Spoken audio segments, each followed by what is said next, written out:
Xin chào mọi người, mình là Hà. Tiếp tục trong chuỗi thử thách video sharing. Ngày hôm nay mình sẽ thảo luận về một chủ đề, đó là những chiến lược bán hàng đỉnh cao. Trong chủ đề này thì mình sẽ tập trung đưa ra những ví dụ cho những chiến lược bán hàng cụ thể.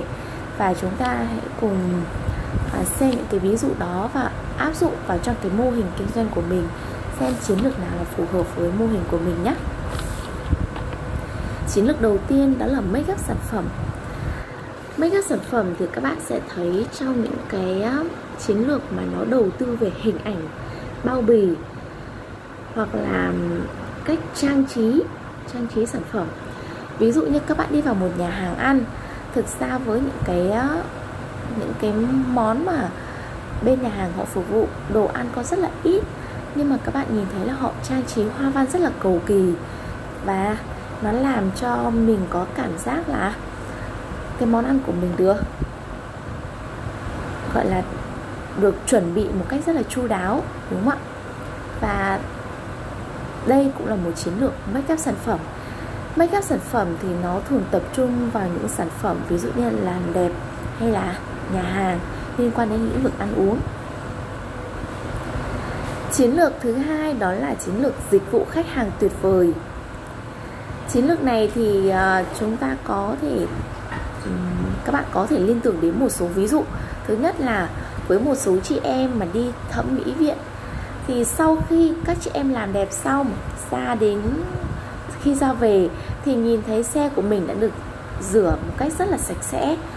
Và các bạn có biết là thực ra cái dịch vụ rửa xe cái giá trị của nó không nhiều, nhưng nó mang lại cho những người đến thẩm mỹ viện đó một cái cảm giác là họ được chăm sóc từ A đến Z, đúng không ạ? Khi mà mình gọi là nhan sắc của mình được trùng tu lại, mình xinh đẹp hơn, và mình đi ra, mình trở về với một cái xe nó sạch sẽ, nó đẹp đẽ như vậy, thì cũng làm tăng lên cái gọi là cái sự thỏa mãn, sự vui sướng của mình, đúng không ạ? Hoặc là với một số cái mặt hàng mà nó có những cái giá trị cao, ví dụ như là trang sức này, rồi ví dụ như cụ thể là trang sức, hoặc là những cái phụ kiện làm đẹp. Thì khi các bạn vào một cái store, và store này nó tương đối lớn, thì các bạn sẽ thấy là khi các bạn muốn lấy một cái món đồ gì đấy, thì những người bán hàng họ sẽ dùng găng tay và họ lấy trực tiếp cái món đồ đấy ra để đưa cho bạn xem, bạn thử, và bạn nhìn đó, bạn có thể cảm nhận sản phẩm ngay trực tiếp như vậy. Và khi mà họ dùng cái găng tay để họ chạm, họ lấy cái sản phẩm đó, thì làm cho mình có một cái cảm nhận là những cái món hàng đó nó thực sự có giá trị cao, đúng không ạ? Và nó rất là được nâng niu và trân trọng. Đó là liên quan đến chiến lược dịch vụ khách hàng tuyệt vời. Chiến lược thứ ba đó là phân cấp khách hàng.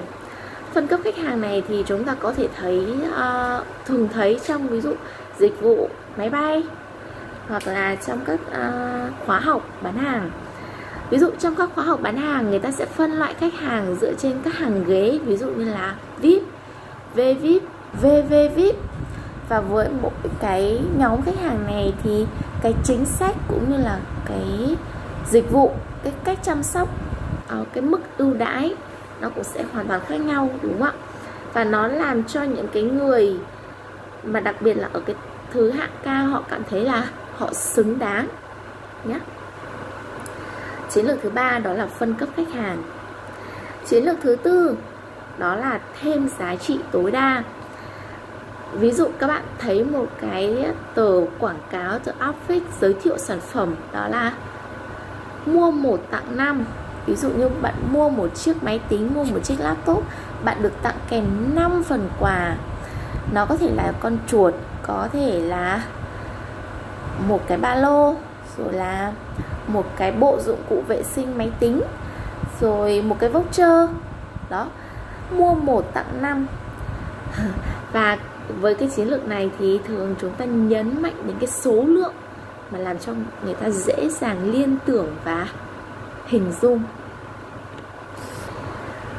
Các bạn hãy suy nghĩ xem sản phẩm của mình giá trị là gì, Và từ đó các bạn hãy xem cái giá trị cộng thêm là gì.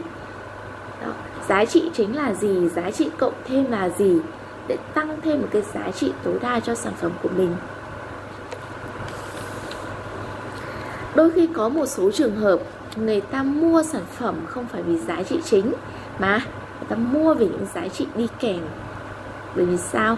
Người ta mua hàng theo cảm xúc, và đôi khi cái sản phẩm đi kèm đó nó lại làm người ta cảm thấy thực sự là có hữu ích, và đôi khi người ta lại bị tác động bởi những cái giá trị cộng thêm đó nhiều hơn là những cái giá trị chính. Đó là chiến lược thứ tư, thêm giá trị tối đa. Chiến lược thứ 5 đó là sử dụng xu hướng, trending.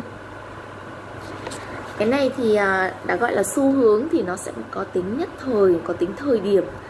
Ví dụ như có một cái thời điểm ở trên các cái trang mạng xã hội mẹ và bé thì người ta rầm rộ lên một cái gọi là thực phẩm ăn dặm dành cho bé, đó là bột của rau tầm bóp, với một cái lời PR rất là chào hàng, rất là gây phấn khích. Đó là rau tầm bóp thì nó mang lại rất nhiều những cái chất dinh dưỡng, và chất dinh dưỡng này nó phù hợp, rất là phù hợp với cái đối tượng ăn dặm, đúng không ạ? Và người ta đánh thêm một cái tâm lý, đó là rau tầm bóp này là hoàn toàn là rau sạch.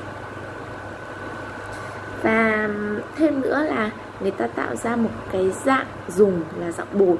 Và mình biết là những đối tượng trẻ ăn dặm thì thường dùng món chính là món cháo. Và khi mà người ta dùng cái dạng bột rau tầm bóp như vậy thì nó sẽ tạo cho các mẹ nội trợ, các bà mẹ, đó là nó rất là dễ để chế biến, đúng không ạ? Nó không mất thời gian, không cầu kỳ. Hoặc là cái xu hướng sử dụng son của giới hot teen. Và đặc biệt là cái này nó có một cái trào lưu, đó là những ngôi sao nhạc Hàn Quốc họ sử dụng một cái loại son. Và theo đó là những cái fan của các cái ngôi sao này họ thích thú và họ tìm kiếm để sử dụng đúng cái loại son đó. Và một cái thời gian đó thì cái loại son này nó bán rất là chạy kinh khủng khiếp. Đó là chiến lược thứ 5, sử dụng xu hướng, trending. Chiến lược bán hàng số 6 là Z-Lag. Cái này thì chiến lược này các bạn có thể hiểu đơn giản, đó là chúng ta mang những cái thương hiệu ở nước ngoài về Việt Nam. Ví dụ như cái này thường là liên quan đến ẩm thực nhá. Mình thấy thường nhiều là trong lĩnh vực ẩm thực. Ví dụ như một số cái thương hiệu nổi tiếng có thể kể đến như là iSushi này, Hutong này, Gogi này. Đó. Và những thông thường thì những cái thương hiệu này nó đã nổi tiếng ở nước ngoài và nó đã được biết đến. Và khi mà về Việt Nam thì cái việc marketing nó cũng, tức là nó cũng đã có được cái tiếng nói từ trước, và người ta dựa vào cái sự gọi là cái thương hiệu đã biết đến của những cái thương hiệu này để họ làm marketing, và nó sẽ nhanh chóng đến với những cái khách hàng, đến với tâm trí của khách hàng. Đó là chiến lược Z-Lag. Chiến lược số 7 đó là marketing bằng tên. Và có một cái thời điểm Coca-Cola đã làm cái chiến dịch này vô cùng thành công và xuất sắc. Các bạn đã bao giờ lên cái gọi là cái app hoặc là gọi là một cái game của Coca-Cola để các bạn viết tên của mình trên vỏ lon và sau đó là mình khoe với bạn bè trên Facebook, đúng không? Đó là trên mạng xã hội nhá.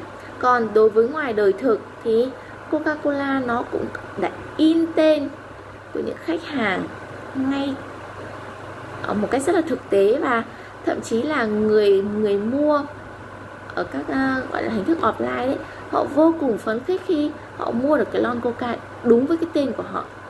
Và chiến lược này vô cùng thành công. Đó là chiến lược marketing bằng tên.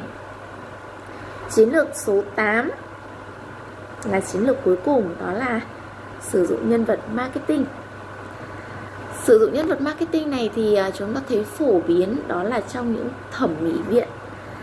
Có một cái họ đưa ra hai cái hình ảnh mà làm chúng ta gọi là nó tác động rất là lớn đến cái cảm xúc của chúng ta. Đó là hình ảnh trước khi phẫu thuật và sau khi phẫu thuật, đúng không ạ? Một hình ảnh trước và sau nó thực sự nó tương phản, và nó làm cho chúng ta thấy rõ ràng cái sự thay đổi ngoạn mục khi mà các bạn đến thẩm mỹ tại cái thẩm mỹ viện đó, được chưa? Và một cái ví dụ thứ hai đó là với những người mà làm trong lĩnh vực gọi là đào tạo hay là marketing thực chiến, thì họ thường show những cái thành quả của những người đã tham gia khóa học, tham gia thực hiện chiến dịch, rằng họ đã thành công như thế nào. Ví dụ như ví dụ như là chị này đã tạo ra 1000 đơn trên ngày như thế nào, và họ show cái thành quả thực tế. Cái kết quả thực tế đó nó tác động lên cái người mua, người tiêu dùng nó rất là mãnh liệt. Bởi vì sao? Nó đã có kết quả thực, nó không phải là trên lý thuyết nữa. Và đó là những người thực việc thực, và họ thấy thực sự là mình cũng có thể làm được như những người kia. Và trên là 8 chiến lược bán hàng đỉnh cao mà bạn có thể áp dụng cho cái sản phẩm kinh doanh của mình. Hà sẽ tóm tắt lại nhé.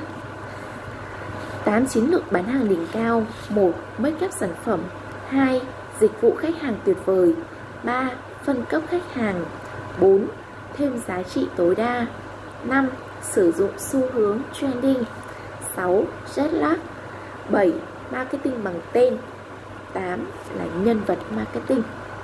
Hà rất hy vọng rằng là các bạn có thể áp dụng một hoặc nhiều chiến lược ở trên cho cái mô hình kinh doanh của mình để tạo ra được cái doanh thu bùng nổ trong thời gian sắp tới. Và hôm nay là phần chia sẻ của Hà đến đây là kết thúc. Và Hà rất hy vọng rằng là những video của Hà sẽ mang lại được nhiều giá trị cho mọi người. Và xin chào và hẹn gặp lại các bạn trong những video kế tiếp. Xin chào.